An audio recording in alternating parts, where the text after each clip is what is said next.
Aujourd'hui, on va coder un petit programme pour la carte microbit qui permettra du coup d'envoyer des messages en morse à une autre carte.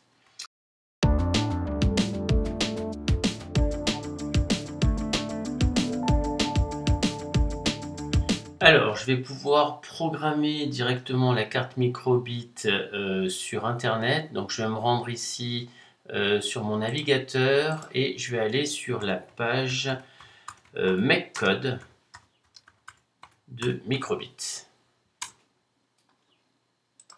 Voilà, donc une fois arrivé sur la page, j'ai quelque chose qui ressemble à ça.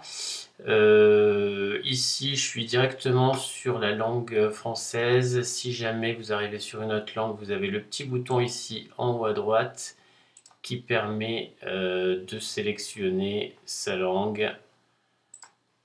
Voilà. Ensuite, vous avez ici l'onglet Mes projets.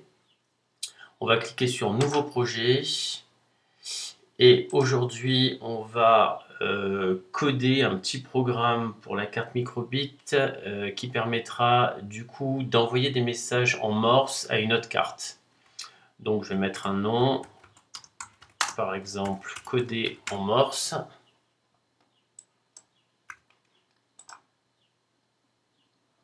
Voilà.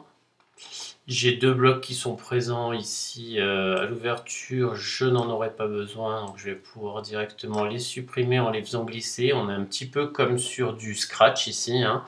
On est sur de la programmation par bloc.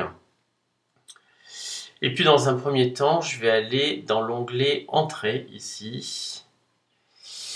Et je vais aller chercher le bloc qui va faire appel au bouton sensitif du logo qui est ici présent sur la carte.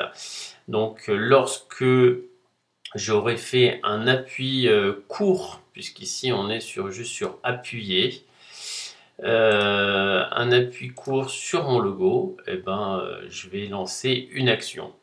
Donc ici, mon action, ça sera d'envoyer par radio, puisque ici on utilisera donc du coup l'antenne Bluetooth de la carte pour pouvoir communiquer avec une autre carte.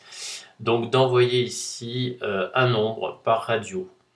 Et comme on est sur du morse, ici j'ai demandé un appui court, donc je vais envoyer un 0, ça sera pour symboliser le point du langage morse.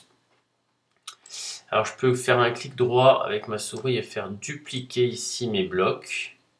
Alors ici ils sont grisés parce que pour l'instant j'ai la même chose qu'à côté, donc le programme ne comprend pas bien ce qui se passe. Donc une fois que j'aurai modifié ici, je vais passer en appui long. Et ici cette fois-ci il m'affiche la couleur. Et donc quand je fais un appui long, je vais demander d'envoyer par onde radio le nombre 1.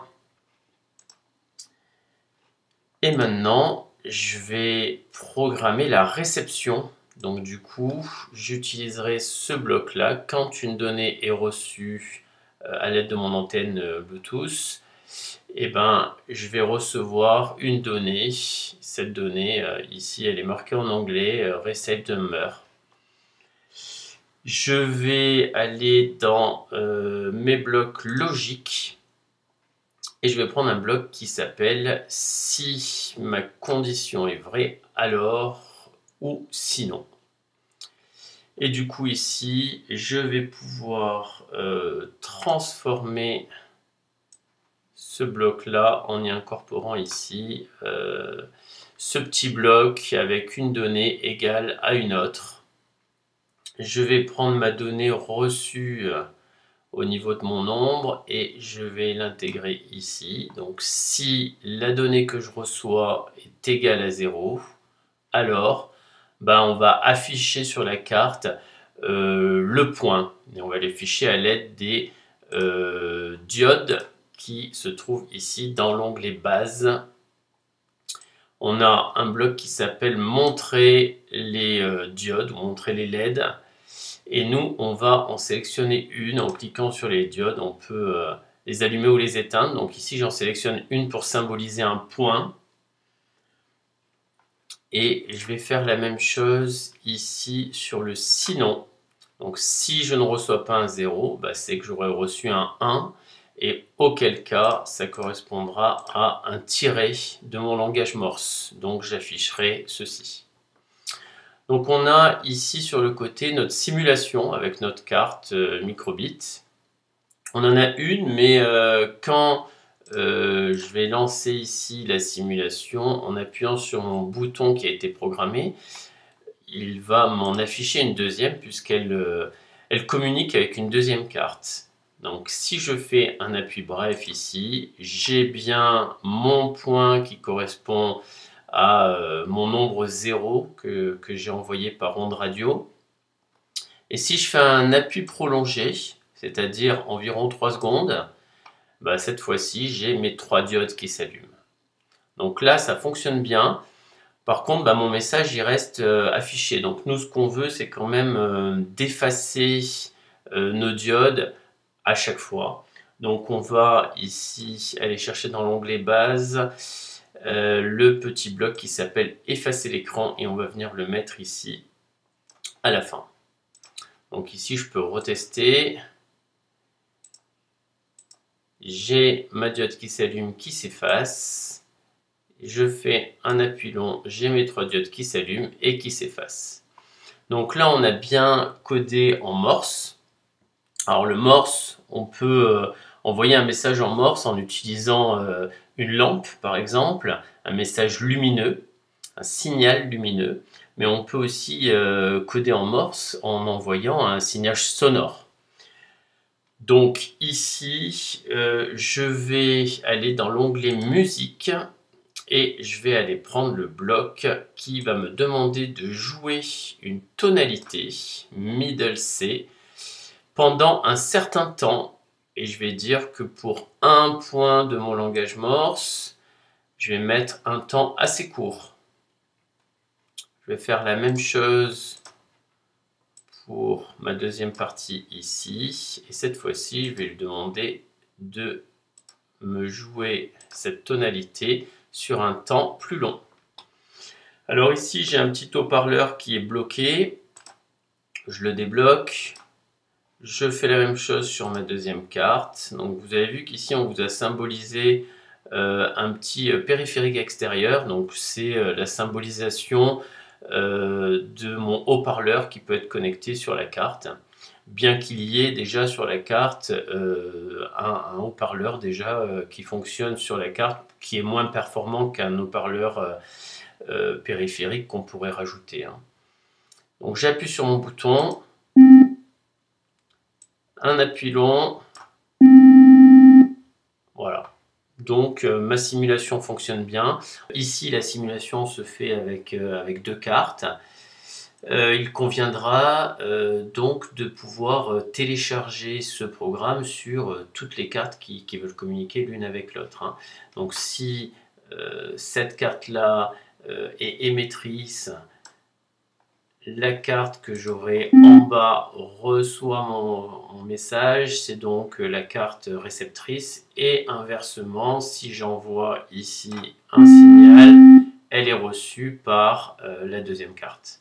On va pouvoir maintenant télécharger notre programme sur notre carte microbit pour voir ce que ça donne. Voilà, je vais maintenant pouvoir télécharger ce fichier. Je clique ici en bas sur le bouton télécharger. Le téléchargement se fait. Je pourrai plus tard récupérer dans mon dossier téléchargement le fichier que je viendrai placer sur ma carte microbit. Voilà, donc je vais pouvoir maintenant prendre ma carte microbit, mon petit cordon qui me permettra de la connecter à l'ordinateur. Ma connectique est ici. Je viens installer mon cordon. Voilà, une fois que c'est fait, ma carte s'allume, si ce n'était pas déjà fait. Ici, moi, j'ai le coupleur de pile qui fait qu'elle était déjà allumée, mais si j'avais pas d'alimentation, elle se serait allumée. Une fois allumé et connecté à l'ordinateur, l'icône de ma carte microbit va pouvoir monter sur le bureau de mon ordinateur. Et du coup, je vais pouvoir l'ouvrir pour y insérer le programme que j'ai pu télécharger et récupérer dans mon dossier téléchargement. Les fichiers sont installés sur mes cartes microbit.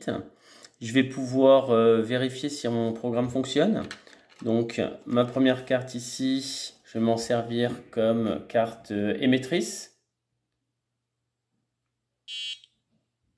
Elle envoie bien mon message. Ça fonctionne. La carte réceptrice a bien reçu les deux signaux. Je procède de la même manière de l'autre côté.